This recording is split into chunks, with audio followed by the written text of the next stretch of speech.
Assalamualaikum warahmatullahi wabarakatuh. Kami dari kelompok 1 di sini akan memaparkan materi mengenai komunikasi di era modern. Dan simak videonya. Pose with the fans.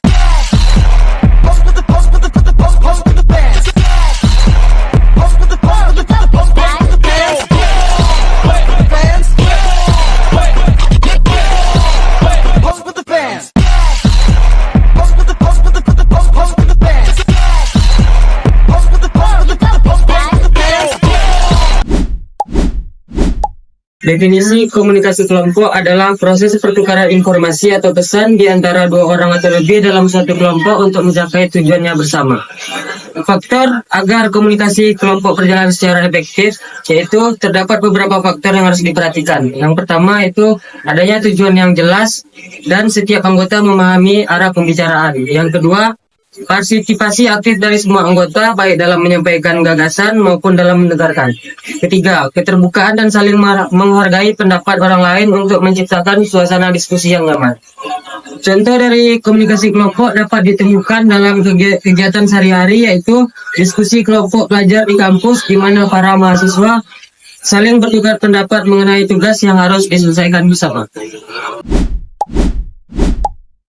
Media massa diartikan sebagai media komunikasi dan informasi yang melakukan penyebaran informasi secara massal dan dapat diakses oleh masyarakat banyak. Fungsi dari media massa adalah sebagai pengamat lingkungan, pemberi informasi tentang hal-hal yang berada di luar jangkauan penglihatan masyarakat luas. Media massa juga berfungsi sebagai seleksi, evaluasi, dan interpretasi informasi. Dampak pada media massa ini ada dua. Yang pertama dampak positif dan dampak negatif. Dampak positifnya yaitu yang pertama peningkatan pengetahuan dan wawasan. Yang kedua perubahan sikap dan perilaku. Yang ketiga peningkatan pemahaman budaya. Dampak negatifnya yang pertama penyebaran berita palsu dan informasi yang salah. Yang kedua perilaku menyimpang, dan yang ketiga penyebaran perilaku negatif. Contoh dari media massa ini adalah berita. Media sosial kini menjadi bagian penting dalam kehidupan remaja. Sebuah survei terbaru dari Lembaga Psikologi Remaja Indonesia menyatakan bahwa lebih dari 75% remaja Indonesia menghabiskan lebih dari 3 jam sehari di media sosial. Komunikasi antar budaya adalah proses menyampaikan dan menerima pesan antara individu dari latar budaya yang berbeda. Perbedaan dalam bahasa, norma, dan nilai atau gaya seringkali menjadi sumber salah paham. Untuk berkomunikasi efektif, kita perlu memahami perbedaan ini, bersikap terbuka, dan saling menghargai. Kemampuan ini sangat penting dalam dunia kerja dan pergaulan global saat ini. Langsung saja ke dialognya. Isi gue nggak? Ya, ngapet. Bisa tolong dengan galon nggak? Soalnya bensin motor gue di Galon kok isi bensin pakai air. sorry, maksudnya galon tuh SPBU. Oh, galon SPBU. Ya, soalnya di tempatku SPBU itu bisa dibilang galon. Oh, oke. Udah ya.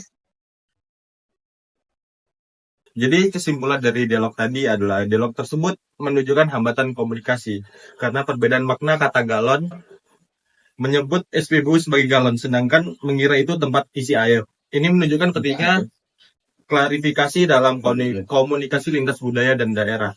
Hal ini menunjukkan bahwa penting untuk memahami perbedaan budaya dalam menyampaikan dan menerima pesan. Dengan saling menghargai cara bicara masing-masing, komunikasi bisa menjadi lebih efektif dan tidak menimbulkan konflik. Kalimat efektif dan tidak efektif. Kalimat efektif adalah suatu penyampaian pesan antara dua pihak atau lebih sehingga pesan tersebut dapat dipahami dengan jelas, tidak menimbulkan salah tafsir, dan dapat ditindaklanjuti dengan tepat.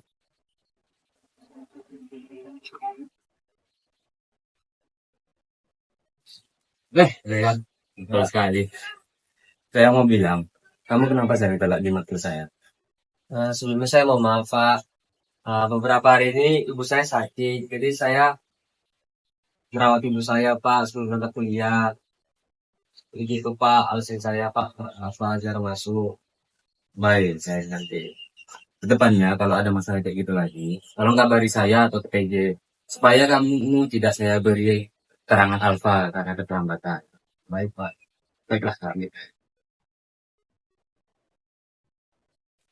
Sedangkan kalimat tidak efektif yaitu kebalikannya, yaitu komunikasi yang membuat pesan tidak jelas, salah tafsir, atau bahkan menimbulkan konflik. Biasanya, kalimat tidak efektif ditandai dengan nada bicara, tata kata, dan adanya prasangka.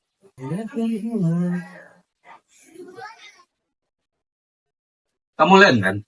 Ya, Kenapa kamu sering telat matkul saya?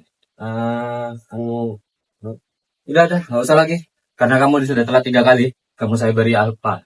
Saya kasih kamu nilai B. gimana itu Pak? Udah, saya mau pergi dulu. Yang kita dapat dari dialog tadi, simpulkan bahwa komunikasi efektif dapat membangun hubungan yang baik, menciptakan lingkungan positif, dan dapat menyelesaikan masalah. Serta akan membuat komunikasi tidak efektif, cenderung memperburuk situasi dan bisa menyebabkan stres pada lawan bicara. Dan produktivitas menurun. Pernah gak sih kalian ngerasa kalau komunikasi dari zaman ke zaman itu mulai berubah? Dulu yang kita cuma bisa berkomunikasi melalui tatap muka, bahkan untuk mendapatkan kabar itu harus mengirimkan surat. Sekarang kita udah bisa berkomunikasi dengan cepat melalui WhatsApp, via Zoom, atau Gmail. Nah, tapi dari itu semua memiliki dampak positif dan negatifnya. Baik, mari kita simak perubahan komunikasi dari masa ke masa. Komunikasi tatap muka itu memiliki keunggulan. Kita bisa melihat ekspresi, bahasa tubuh, dan suara secara langsung. Emosinya juga lebih terasa. Sedangkan di komunikasi digital seperti chat atau Zoom, kita sering kehilangan ekspresi nonverbal. Kadang maksud pesan jadi salah paham karena berupa teks ataupun suara tanpa ekspresi yang jelas. Tapi, perubahan ini juga membawa dampak positif. Dengan chat dan Zoom, komunikasi jadi lebih cepat, praktis, dan bisa dilakukan dengan jarak jauh. Kita tak bisa terhubung meskipun beda kota, bahkan beda negara. Namun, ada juga sisi negatifnya. Sering terjadi miskomunikasi karena tidak ada bahasa tubuh. Selain itu, hubungan sosial bisa terasa lebih dingin dan kurang akrab dibandingkan pertemuan tatap muka. Public relation adalah upaya strategis yang dilakukan oleh organisasi, lembaga, atau individu yang bertujuan untuk memelihara dan menciptakan citra positif di mata publik. Nah, public relation ini bertujuan untuk membangun komunikasi yang efektif dan juga menjaga hubungan jangka panjang dengan pihak luar. Jadi public relation ini berperan sebagai yang pertama itu komunikator, yaitu penyampai pesan. Nah, yang kedua mediator sebagai media komunikasi yang efektif. Lalu yang ketiga itu sebagai advokat, yaitu membela massa. Nah, yang terakhir sebagai konsultan, yaitu sebagai pemberi saran dan sebagainya. Himpunan Mahasiswa Jurusan Agribisnis Universitas Riau sukses menggelar seminar nasional dengan tema Peran Mahasiswa Agribisnis dalam Mewujudkan Ketahanan Pangan Berkelanjutan pada Sabtu 7 Juni 2025 di Aula Fakultas Pertanian Universitas Riau. Acara ini dihadiri oleh lebih dari 250 peserta dari berbagai universitas di Indonesia, baik secara luring maupun daring.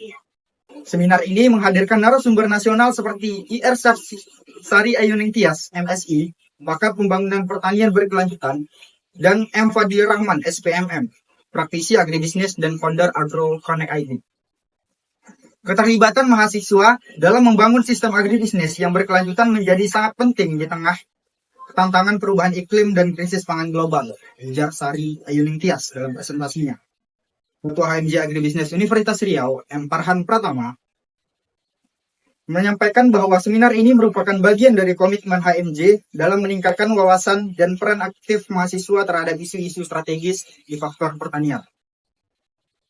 Melalui kegiatan ini, kami berharap mahasiswa dapat lebih kritis, inovatif, dan siap menjadi bagian dari solusi atas berbagai tantangan agribisnis di Indonesia, ujar Ketua Himpunan. Kegiatan ini mendapat apresiasi dari Dekan Fakultas Pertanian Universitas Riau, serta menjadi ajang penting untuk memperkuat jejaring antar mahasiswa agribisnis di Indonesia. Sekian informasi dari saya. Terima kasih. Komunikasi pembangunan adalah proses penyampaian pesan, informasi, dan ide secara terencana dan strategis dengan tujuan untuk mendorong perubahan sosial, ekonomi, budaya, atau politik ke arah yang lebih baik. Komunikasi ini bersifat partisipatif, artinya melibatkan masyarakat dalam prosesnya agar mereka sadar, terlibat, dan berdaya dalam pembangunan. Yang rekan-rekan semuanya, saya selaku ketua di agribisnis ingin bermaksud mengumpulkan rekan-rekan semuanya, mengajak rekan-rekan untuk membersamai proker di agribisnis, yang dimana nama prokernya itu peduli lingkungan. Jadi di sini kita akan memberikan apa yang berserakan, bagaimana dengan umum supaya proker kita ini berguna tentunya untuk masa depan fakultas kita ini. Nah, jadi apakah ada yang ingin bertanya, Pak? Jadi kita mulai dari lingkungan mana aja, Pak? Nah, jadi saya akan mengkoordinir. Kita mulai dari gedung fakultas sampai ke jalan dekat Topika. Nah, apakah itu dekat? Nah, baik. Yang jika tidak ada yang ingin bertanya lagi, saya akhiri. Salam Profit. Kalau dari 7 topik yang sudah dibahas didapatkan rangkumannya. Komunikasi kelompok terjadi dalam interaksi antar anggota kelompok kecil seperti diskusi atau kerja tim yang memerlukan kerjasama dan tujuan bersama. Komunikasi massa menyampaikan pesan kepada banyak orang melalui media seperti televisi, radio, dan internet dengan dampak yang luas terhadap opini publik. Komunikasi antar budaya melibatkan individu dari latar belakang berbeda dan sering menghadapi hambatan karena perbedaan bahasa, nilai, dan kebiasaan. Komunikasi efektif ditandai dengan penyampaian pesan yang jelas, dua arah, dan adanya umpan balik yang baik. Komunikasi digital muncul seiring perkembangan teknologi, mengubah cara orang berinteraksi menjadi lebih cepat namun seringkali kurang personal. Public relation adalah strategi komunikasi yang digunakan organisasi untuk membentuk citra positif di mata publik. Dan yang terakhir, komunikasi pembangunan bertujuan mendorong perubahan sosial melalui kampanye atau sosialisasi yang mendidik masyarakat. Jadi, inti dari rangkuman tersebut adalah, dengan memahami berbagai jenis komunikasi, kita bisa menyampaikan pesan yang lebih tepat, membangun hubungan yang lebih baik, dan ikut berperan dalam menciptakan perubahan positif di lingkungan sekitar. Itulah rangkuman dari berbagai jenis komunikasi yang kita bahas hari ini. Semoga bisa membuka wawasan dan membantu kita menjadi pribadi yang lebih bijak dalam berkomunikasi di berbagai situasi. Baik, sekian pemaparan materi kami mengenai komunikasi di era modern. Kami harap video yang kami buat dapat bermanfaat bagi teman-teman yang melihat. Terima kasih dan kami tutup. Wassalamualaikum warahmatullahi wabarakatuh.